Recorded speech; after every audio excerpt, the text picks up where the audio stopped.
Here I've got INFINIX S5, and let me show you how to change wallpaper on the following device.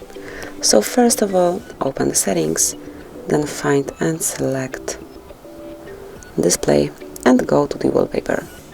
Now it's time to select the source that you would like to pick your wallpaper from, and let me choose the gallery.